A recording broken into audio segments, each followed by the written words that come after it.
Welcome back. In this three-part series, this is going to be part 2, we're going to talk about removing projections so that when my friends or you are at a business table, hopefully you're a new friend, when you're at that business table or you're negotiating anything, a marriage proposal, a date, or certainly a business agreement, that you can make better contracts and better agreements because you could see people more clearly.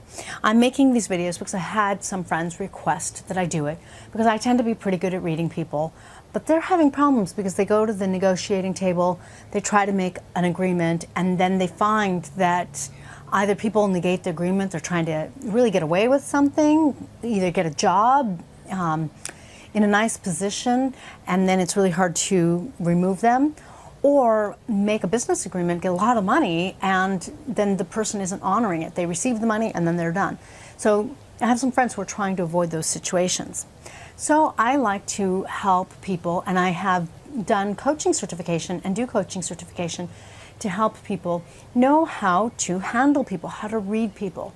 And these are the things that I teach coaches. I go deeper with the coaches, but these are going to give you some basics. In part 1, we talked about looking for emotional charges, what those are and what to look for. Stay tuned, and in this video we'll talk about removing projections so that you have a nice clear vision instead of a clouded vision of masks, if you will.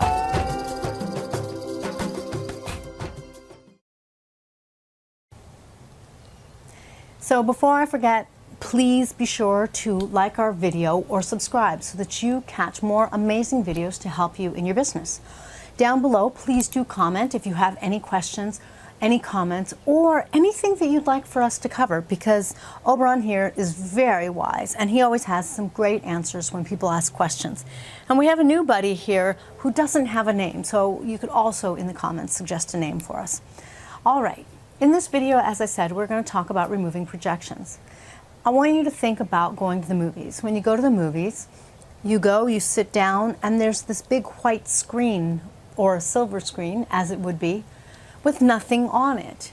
At that point, you're seeing what really is there. It's a silver screen. Then the movie projector starts, and they project an image onto the screen, and now you see a story unfold.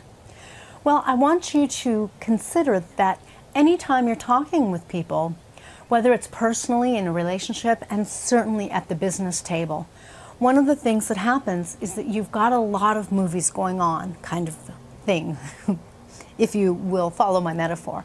You have not only what they're projecting, the story that they tell you, but you also have your own projections. So for my friends who are negotiating some big deals, I want you to recognize that first and foremost, one of the things that's happening is you read perhaps their resume or their business proposal that they've submitted, or even their email, and you start to really tap into that story. In other words, you're believing what they have told you. So before you even sit down and meet them, one of the things that happens is you start to believe what's being projected on the screen. I want you to back up, and I want you to remember that it is a screen. I want you to be a part of this movie instead of only being a viewer. It's only those who are just in the viewer position that get walked all over, in the sense that when we're just watching a movie, we're being told about this story and we're whisked away to amazing places that we see in the movie. We go on a journey and an adventure, but we don't necessarily participate in it. That means that if you're making a business agreement, or if you're even debating a marriage proposal, giving a proposal or receiving one, you're going to be coming from the place of everything that's been told to you, not necessarily your own clarity and vision, your own wisdom. And isn't Oberon a great representation for that? So I want you to consider that, in marketing, this is exactly what we do. We put forward a great projection. Marketing is all about expressing what a business is all about or what they're offering, telling you the benefits of their offering, the wonderful things, and why it is that you, as a client or a customer, really want to buy whatever is being sold.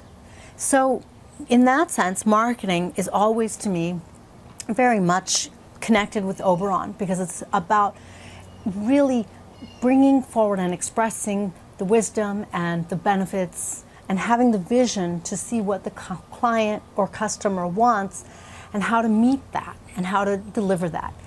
Now, the same can be true when you're looking at the whole projection game. When you're going and you're going to sit down at that meeting table and make a business agreement, I want you to come out of the projection that the person has made, what they've already told you. Oh, I can make you $1 million, or oh, in this business partnership, we can make $1 million together.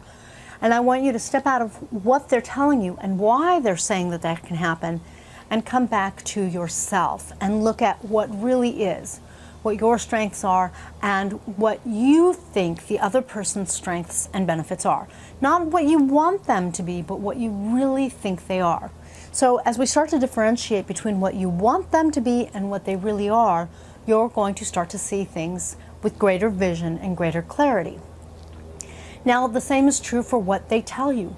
They might show you some great statistics, and I've seen this. You know, I'm at a table on a board, for example, and some great information is presented, but you have to be able to weed through it.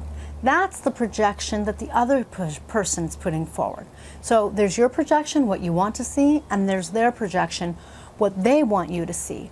And let's be totally frank and fair. When someone else is putting a projection forward, in other words, they're telling you their story, they're telling you what they can bring to the table, there's also their two sides, what they want to be able to bring to the table and what they really can bring to the table. Sometimes what they want to be able to bring to the table, or what they're plain old lying about, can be a lie or it can be genuine. It is still not true in the sense that it's not what they really can bring to the table. It's what they're trying to bring to the table or what they're trying to hide and hoodwink you about bringing to the table. So you want to again differentiate between these two. You want to listen to what they say they can bring to the table, and then you want to look and see, remove the projection and see what you think they can really bring to the table. Ultimately, you're the most wisest person in your life. You want to be sitting in this seat of wisdom as you look at what you really see about them, so that you're discerning between what you want to see and what you really see, and what you really see that they are saying that they bring, what they say they bring and what they can really bring. And when you differentiate between these two, you start to tap into your own wisdom and you go, okay, I really want this person to be able to make me $1 million, but I think they can because, or I don't think they can because. Or you take both of those, the pros and the cons, if you will. And they say that they can bring that to the table because of X, Y, and Z. But when I look at X, Y, and Z, what do I see? Those are some of the things that you really want to look for. Now, in video 1, we talked about emotional charges. So if someone says, I can bring X, Y, and Z to the table because no one should eat meat, you want to look for absolutes. An absolute like everyone can be an entrepreneur isn't really true. Everyone who thinks they can be an entrepreneur probably is true, because we all have the capability, but we're not necessarily at that place. But we all have the capability. So you want to look for absolutes and see whether or not the absolute makes sense to you. Everyone's going to want to buy this, and so when we join this business contract, we're both going to make $1 million. Well, there's an absolute that's enthusiastic, it's exciting, but look at the statement, everyone's going to want to buy this. That's not true. Not everyone has the same taste. Not everyone has the same needs. So under no circumstance is that really true. Now, people tend to say that almost like a cliche, right? Meaning, this is going to be really popular. We're going to do really well with it. But look to see, do they mean it that way? Or are they really trying to overemphasize and create an absolute? Because when they're overemphasizing, they're compensating.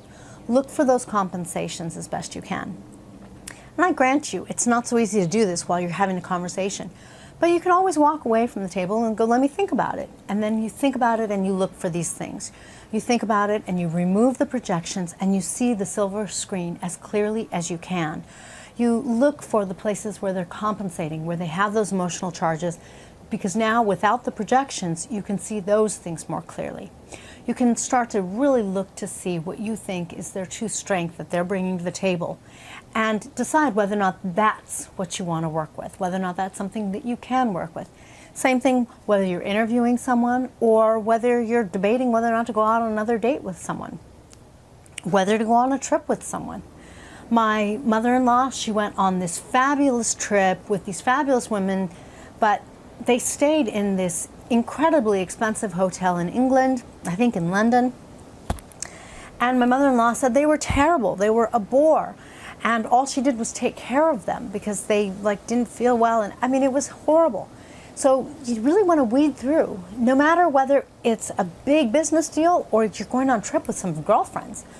Weigh it out, see whether or not you really can work with what's really there, because that'll really help you empower yourself and help you make agreements in life, personally or professionally, that you can really work with, instead of letting people fool you or letting yourself fool you. All right, now next join us in video 3, where we will talk about tapping into someone's desires, what their dream is, because sometimes when you can tap into that, you can make the agreements go further. You can really do better. If you've liked these videos, please be sure to subscribe so that you catch our next videos, or hit like for us. Thanks.